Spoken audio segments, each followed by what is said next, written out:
Not many things can beat the feeling of a brand new set of mini braids. I just finished my mini braids and I'm actually about to define the ends with a little bit of my Max Hold styling jelly.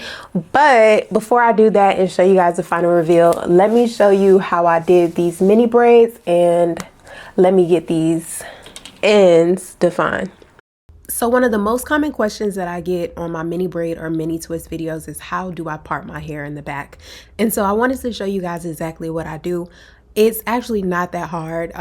Usually I would use a mirror, but because I am recording, I'm using my phone and I'm just mirroring the image on my from my camera to my phone. So I'm using a bit of technology, but generally I would just stand in front of my mirror if I'm not recording and I would use a mirror.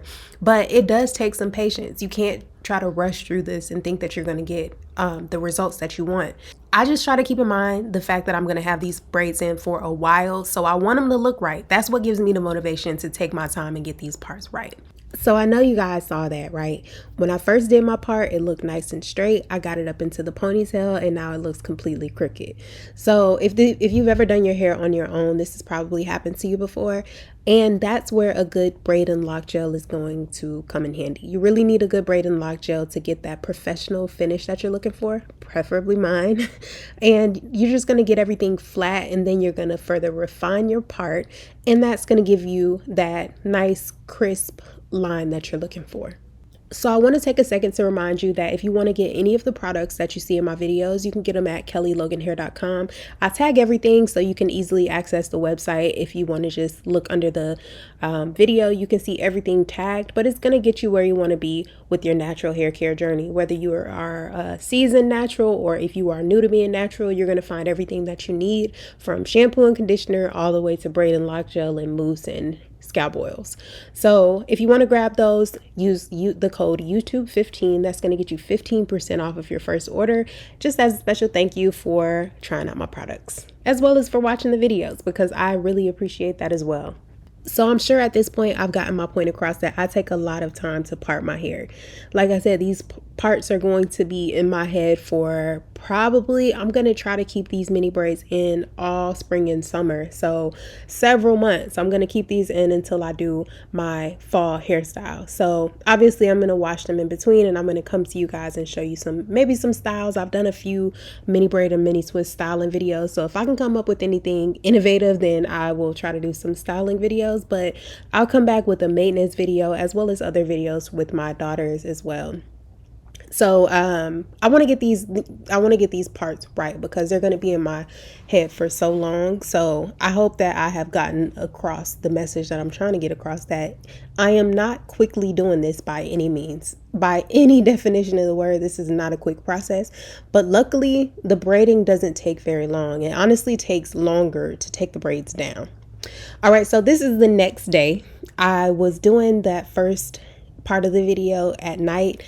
I was like feeling really ambitious and then I started getting frustrated. Everything started dying. My camera was dying. My LED light was dying. I'm like, okay, no, we need to go to sleep and start fresh in the morning. Now I want to point out the way that I am parting my hair.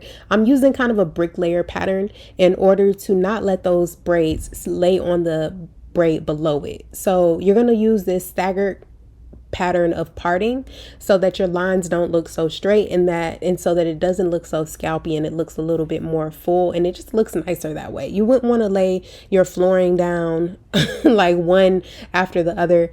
With flooring, with bricks, with anything, you kind of want to stagger it. So I hope that helps. Now another thing that I want to point out is the way that you see I have clipped each section. Every other section I clipped it up.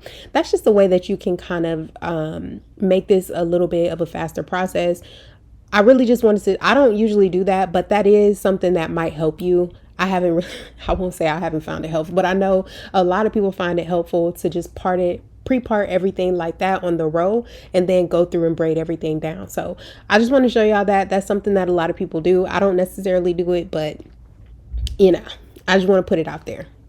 When you're doing your hair, you're always going to find your own little way of doing things. So I just want to put that out there for just in case it's helpful to someone else. All right. So this is later in that same day. And this was after I took my shower and cooked and everything.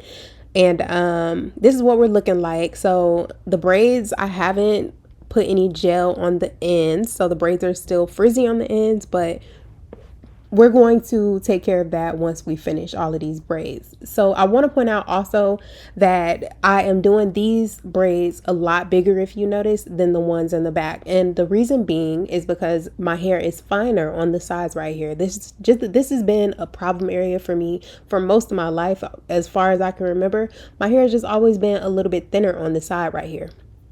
So we're going to do our parts a little bit bigger. We're going to do these sections a little bit bigger because it is just too much on your hair for you to try to braid do your mini braids on a small section with a very sparse amount of strands. So if you have very fine hair, if you don't have many strands, then do your parts bigger. You're not going to want to put really small braids on very fine hair. All right, y'all, so this is what we're looking like, and now it's time to just define those ends. And y'all, I am obsessed with mini braids. This is such a great protective style. If you want to grow your hair out over the summer, then this is the style that you're going to want to do. My hair loves being in mini braids. I always notice a lot of growth. So give these a try if you want to come out of the other side of summer with healthier, stronger, longer hair. But I appreciate you guys for watching the video. I hope you enjoyed it. I hope you learned something and saw value in the video. And if you like this one, subscribe so that you can see more. All right, bye.